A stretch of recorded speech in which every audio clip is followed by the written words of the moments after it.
خۆم بە خۆشحاڵەزانم وەک فۆتۆگرافەرێک بەشداریم لە پێشانگایەکە کردووە کە بە ڕێبەرایەتی ڕۆشنبیری مناڵانی سلێمانی ئەم پێشانگایان کردوتەوە. بە 7 فۆتۆ بەشدارین 11 فۆتۆگرافەر بەشداری ئەم پێشانگایی کردووە.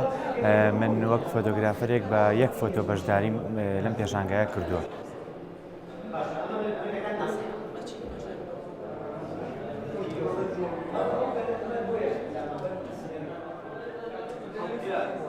ئێمە باڵانسێکمان دروست کرد لە بینی هاوسەنگیەک ئەبێ هەبێت لە بینی تراژیدیای نیشتیمانی وێنە لەگەڵ جوانەکانی مناڵ ئەو ئینانی کە مناڵ تیاژی بە ئێمە ناکرێت لە پێشەنگایکی وایە بەردەوام فۆکەسکەینە سەر ناحی نێگەتیفی مناڵ مثلا ئەلاگا ئەفرۆشێ کلینێک زەفرۆشێ بنێشتە فرۆشێ لە بازار مثلا هەژارە ئەگەسێری کە ئێمە هینما مناڵمان هەیە عید میلادی کردووە.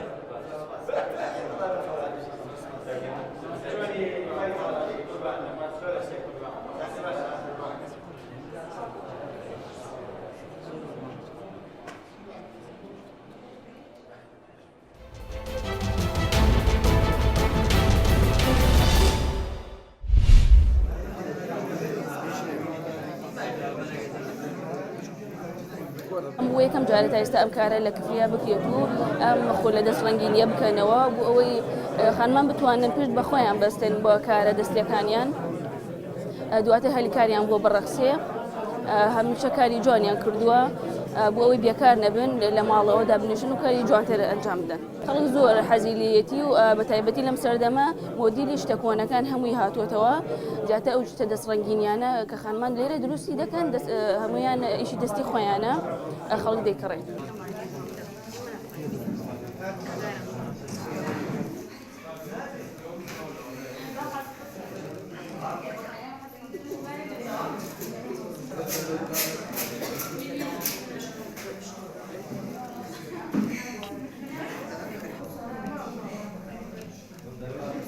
کارەکانمان یاخود ئیشە دەستیەکانمان زیاتر ئیشی دەستی خۆمانە بۆ نمونە وەکو مێخەکە، کۆڵوانەیە، کڵاوە، زەنیانەیە، هێلەکە، ئەمانە هەمووی ئیشی دەستین زیاتر لە ماڵەوە ئاخدان خەریکی ئەبن بۆی ئەم خولانە وا کات پەریان پێ بن تا بتوانن باڵین کاری باشتر وەدا ئیشی باشتر بکەن.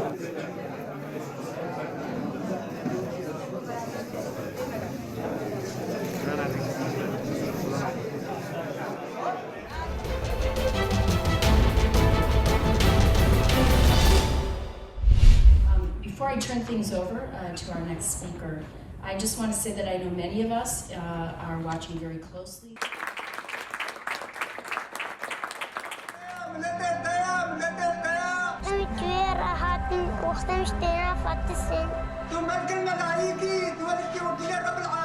Among the members of the global coalition to defeat my team, most of them Kurds, I may say.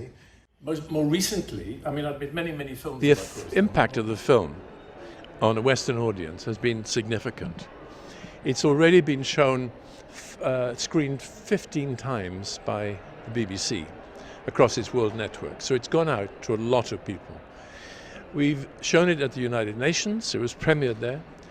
We've shown it in central London at BAFTA. We've shown it at the Canadian Parliament, and now we're showing it at the US IP. وقف خولاه قبل نهار سوريا دي متقول قوب خدي هاتا دنياي مش نبلا بعدر ناكفن. I have to work through, but then have this surge of emotions through the film, watching it for the third time. من كارت كل سلفي فيلمي كالكولينار كو أو أحداث بسر كردن إێزدی هاتي دوكيومنت بكين وأم بيشان خلقي بدين